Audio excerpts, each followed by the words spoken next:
आप देख रहे हैं पहाड़ टीवी, खबर पहाड़ की।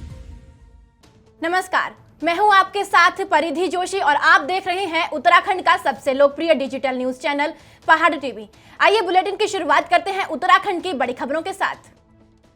पहाड़ टीवी हमेशा से ही जन सरोकारों की पत्रकारिता करता आ रहा है, इसलिए हम सरकार से कोई विज्ञापन भी नहीं लेते, क्योंकि सरकारी विज्ञापनों से मीडिया हमेशा दबाव में काम करता है। हम हमेशा ही जन मुद्दों की पत्रकारिता के लिए प्रतिबद्ध हैं। आप सभी दर्शकों से हम सिर्फ ये सहयोग चाहते हैं कि हमारी खबरों के बीच में फेसबुक द्वारा चलाए जा रहे राष्ट्रीय विज्ञापनों को जरूर देखें, ताकि आपके मुद्दों को हम बिना सरकारी दबाव के हमेशा ही यूं ही निर्भीकता से दिखाते रहें। उत्तराखंड भाजपा प्रदेश अध्यक्ष बंशीधर भगत का एक बड़ा बयान सामने आया है। उन्होंने समस्त जनप्रतिनिधियों को चेतावनी देते हुए कहा कि अब नरेंद्र मोदी के नाम पर किसी की भी नैया पार नहीं होगी। लोगों ने नरेंद्र मोदी के नाम पर बहुत वोट दे दिए हैं। अब जनप्रतिनिधियों को लोगों के बीच जाकर परफॉर्म करना होगा, तभी जनता आपको वोट देगी। इसके साथ ही उन्होंने आने वाले चुनाव को लेकर खराब परफॉर्मेंस वाले जनप्रतिनिधियों को टिकट न देने की बात भी कही। साथ ही प्रदेश अध्यक्ष ने कहा कि जिन प्रतिनिधियों का परफॉर्मेंस अच्छा रहेगा उनको ही आगामी चुनाव में टिकट दिए जाएंगे। निश्चित रूप से मैं कह सकता हूं कि मोदी लहर के सहारे अब किसी की नैया पार नहीं होगी।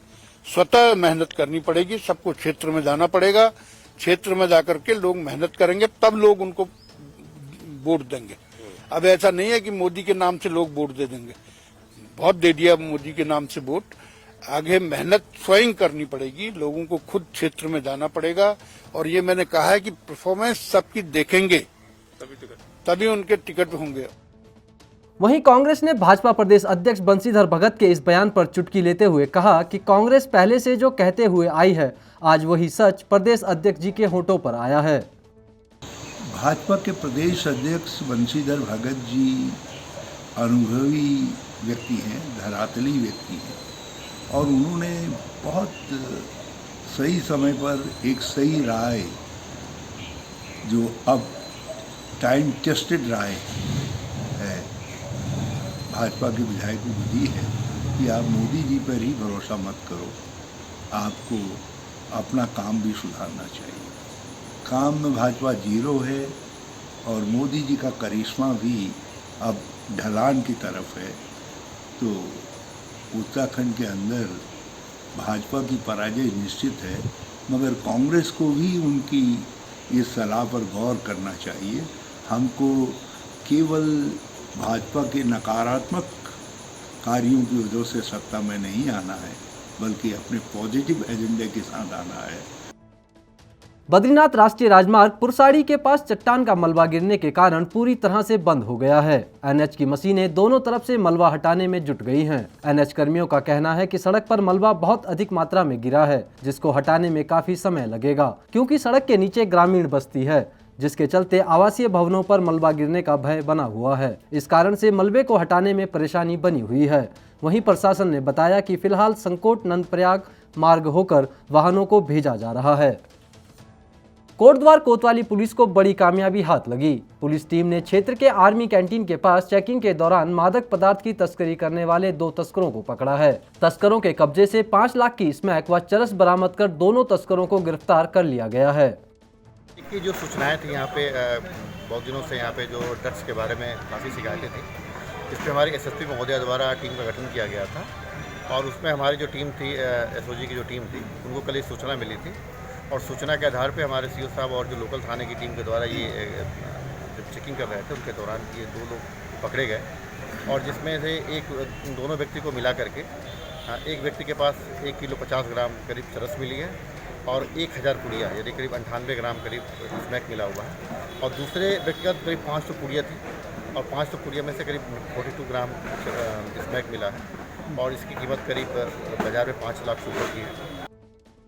मुख्यमंत्री त्रिवेंद्र सिंह रावत के ड्रीम प्रोजेक्ट सूर्यधार झील का पर्यटन मंत्री सतपाल महाराज ने कल निरीक्षण किया। निरीक्षण के दौरान कार्य में तेजी लाने के लिए अधिकारियों को दिशा निर्देश दिए गए, साथ ही स्थानीय लोगों की भी समस्याएं सुनी। वहीं सूर्यधार झील की लागत बढ़ने पर नाराज हुए पर्यटन मंत्री। बोले अधिकारियों के आपसी तालमेल की और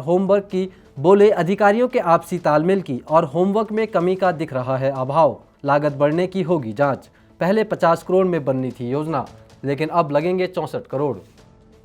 ये सूर्यधार हमारे मुख्यमंत्री जी का ड्रीम प्रोजेक्ट है और मुझे यहाँ पहुँच करके ये पता चला कि ये ड्रीम प्रोजेक्ट मुख्यमंत्री जी ने घोषणा की थी कि कम लागत में बनेगा, जो 50.24 करोड़ में बनना था, कहा इससे भी कम में बनाएंगे, पर ये यहाँ पर एक्सकलेशन हो गया है प्राइस का और ये अधिकारियों की मैं समझता हूँ थोड़ी कमी है, ये एसिमुलेट नहीं कर पाए।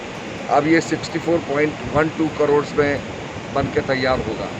तो माननीय मुख्यमंत्री जी का जो ड्रीम प्रोजेक्ट था उस पर इनको कम में बनाना चाहिए था, क्योंकि उन्होंने खुद घोषणा की थी कि कम लागत से इसमें ऐसा नहीं होना चाहिए। मुख्यमंत्री जो घोषणा करते हैं उनकी घोषणा अमल में लानी चाहिए होगा। तो मैं तो अभी आया हूँ, तो निश्चित रूप में काम में थोड़ी ढिलाई है और काम कम हुआ। अभी 1 महीने पहले उन्होंने पुनरीक्षण का दिया गया, जबकि ये पहले ही दे देना चाहिए। मसूरी नगर पालिका प्रशासन द्वारा सिफन कोर्ट को अचानक खाली करने के अनाउंसमेंट के बाद सिफन कोर्ट में रह रहे लोगों में भारी आक्रोश है। सिफन कोर्ट में रहने वाले लोगों ने कहा कि प्रशासन द्वारा उनको 10 सितंबर तक अवैध कब्जे को खाली करने को कहा गया था, जिसको लेकर उनके द्वारा शपथ पत्र भी दिया गया है। ऐसे में अगर प्रशासन आज कार्यवाही करता है तो उसको लेकर भारी विरोध किया जाएगा। उन्होंने कहा कि प्रशासन को उनकी लाश के ऊपर से जेसीबी और बुलडोजर को लेकर जाना होगा। हमारे बगैर पूछे हुए ये मुकदमा किया गया, हमसे कोई वार्तालाप नहीं हुई कि हम केस कर रहे हैं, कैसा कर रहे हैं। हम तो आज खुद आप सभी लोग बाग जो हैं नगर पालिका अध्यक्ष साहब जी से अपनी 100 सलाह करने जा रहे हैं कि सर आप कहाँ शिफ्ट कर रहे हैं, कैसे कर रहे हैं, किस ढंग से कर रहे हैं, ऐसे वहाँ पे सलाह करने। जब वहाँ पे गए तो यो साहब से पता चला कि ऐसी कहानी हुई। जहां सरकार एक और कोविड-19 के नियमों का सख्ती से पालन करवाने का दावा कर रही है, वहीं दूसरी ओर उत्तरकाशी जिले के भरमखाल क्षेत्र में चारधाम परियोजना के कार्यदायी संस्था रानी कंस्ट्रक्शन प्राइवेट लिमिटेड के द्वारा श्रमिक से नियमों का पालन नहीं करवाया गया। पंजाब से आए व्यक्ति सरबजीत सिंह को उत्तरकाशी प्रशासन के द्वारा सैंपल जांच रिपोर्ट आने तक होम क्वारंटीन रहने का आदेश दिया गया था, मगर प्रोजेक्ट मैनेजर के द्वारा सरबजीत सिंह को होम क्वारंटीन न करके कार्य पर भेज दिया गया। और कल जब सरबजीत सिंह की कोरोना जांच रिपोर्ट पॉजिटिव आई तो पूरी कंपनी में अब हड़कंप मचा हुआ है। उसकी रिपोर्ट उत्तरकाशी में पॉजिटिव आई थी और उसको 14 दिन क्वारंटीन के लिए उत्तरकाशी निर्देशित किया गया था, लेकिन जो यहाँ पे प्रोजेक्ट मैनेजर है उसकी लापरवाही के कारण जो है वो इधर उधर सभी लोगों से मिलता है, उसको क्वारंटीन नहीं किया गया। हरिद्वार का एक निजी school the wisdom global school अपनी मनमानी से बाज नहीं आ रहा है, जबकि सरकार ने स्कूलों को सिर्फ ट्यूशन फीस लेकर ऑनलाइन पढ़ाई कराने के आदेश दे रखे हैं। बावजूद इसके बच्चों के अभिभावकों से सभी तरह की फीस वसूलने के लिए इस स्कूल द्वारा दबाव बनाया जा रहा है।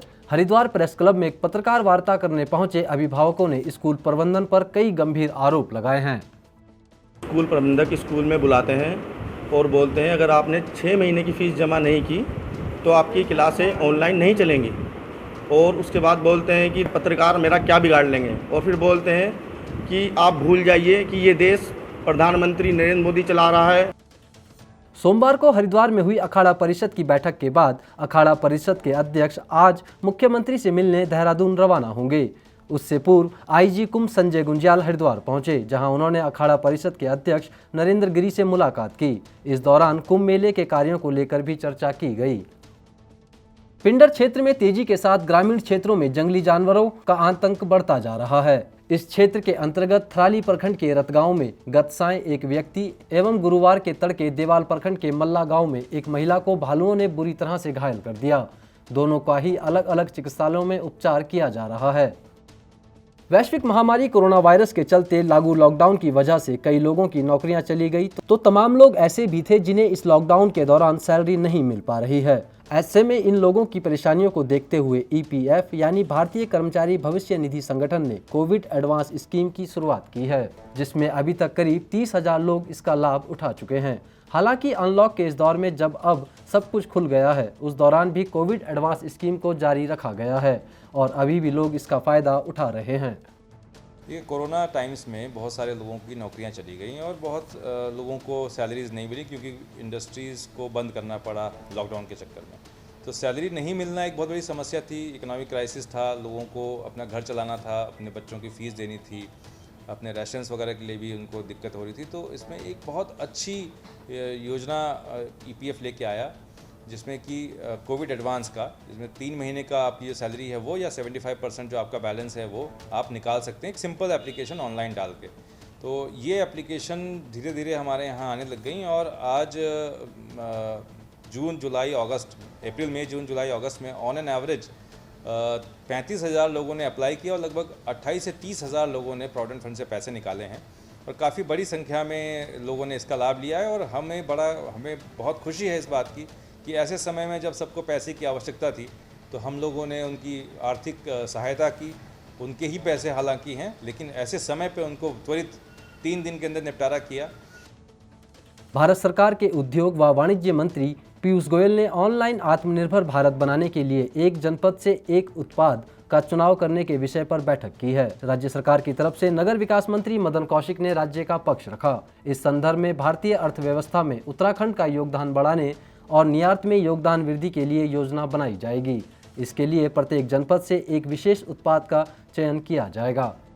इसी का परिणाम है कि हम हिमालय राज्यों में नंबर 1 रहे हैं, पूरे देश की रैंकिंग में 13वें स्थान पर रहे हैं। आने वाले समय में हम देश के उन राज्यों को अपने साथ जोड़ सके। भले ही हम छोटे राज्य हैं, लेकिन खासतौर पर जो एक सेक्टर है, इस सेक्टर में बहुत तेजी के साथ आगे बढ़ने की संभावना है। तो इसमें हम लोग अच्छा करेंगे और जो पहला स्थान हमारा है इसके लिए हमने माननीय मुख्यमंत्री जी और सभी जो लोग इसमें लगे हुए थे उनको खासतौर पर विशेष रूप से बधाई दी। उत्तराखंड विधानसभा में मानसून सत्र को लेकर तैयारियां जोरों पर चल रही हैं, लेकिन इस बार कोरोना काल के चलते विधानसभा सत्र में सोशल डिस्टेंसिंग का पालन कराना सरकार के लिए भी एक चुनौती बनी हुई है। वहीं मीडिया से रूबरू हुए विधानसभा अध्यक्ष प्रेमचंद अग्रवाल ने कहा कि स्वास्थ्य विभाग की जो भी गाइडलाइन है उसका निश्चित तौर पर पालन किया जाएगा। इस सत्र को शांतिपूर्ण तरीके से संपन्न कराने का हर संभव प्रयास किया जाएगा। ये मानिए कि मेरा पहला फोकस है कि विधानसभा में ही हम लोग सत्र कुछ करें। जहाँ तक वैश्विक महामारी कोरोना जैसी स्थिति में हम लोग ये सत्र कर रहे हैं, और स्वाभाविक तौर से आपका पहला सवाल ये होगा कि सोशल डिस्टेंसिंग का पालन हम क्या करेंगे, कैसे करेंगे।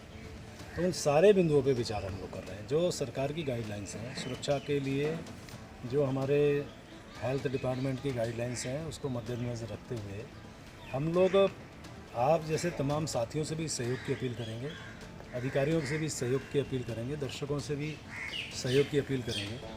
और उन सब बातों को देखते हुए हम कोशिश करेंगे कि जो भी सोशल डिस्टेंसिंग मुख्य रूप से एक जो विषय सामने आ रहा है उसका भी पालन करेंगे। रिस्पना नदी को ऋषिपर्णा बनाने को लेकर वर्तमान भाजपा की सरकार भले ही अपनी बातों से गंभीर दिखाई देती हो, लेकिन सवाल उठना अब लाजमी है कि आखिर इन अधूरे पड़े प्रोजेक्ट्स पर क्यों किसी की नज़र नहीं गई। अब एक बार फिर भूतिया बने इन गरीबों के आशियाने के बसने की उम्मीद जगी है, लेकिन देखना होगा कि कब तक सरकार इस पर कोई काम कर सकेगी। उत्तराखंड की बड़ी खबरों में फिलहाल इतना ही। बाकी जानकारी के लिए हमारे साथ जुड़े रहिए और देखते रहिए पहाड़ टीवी। उत्तराखंड की हर छोटी बड़ी खबर के लिए सब्सक्राइब करें पहाड़ टीवी। खबर पहाड़ की, बेल आइकन दबाना ना भूलें।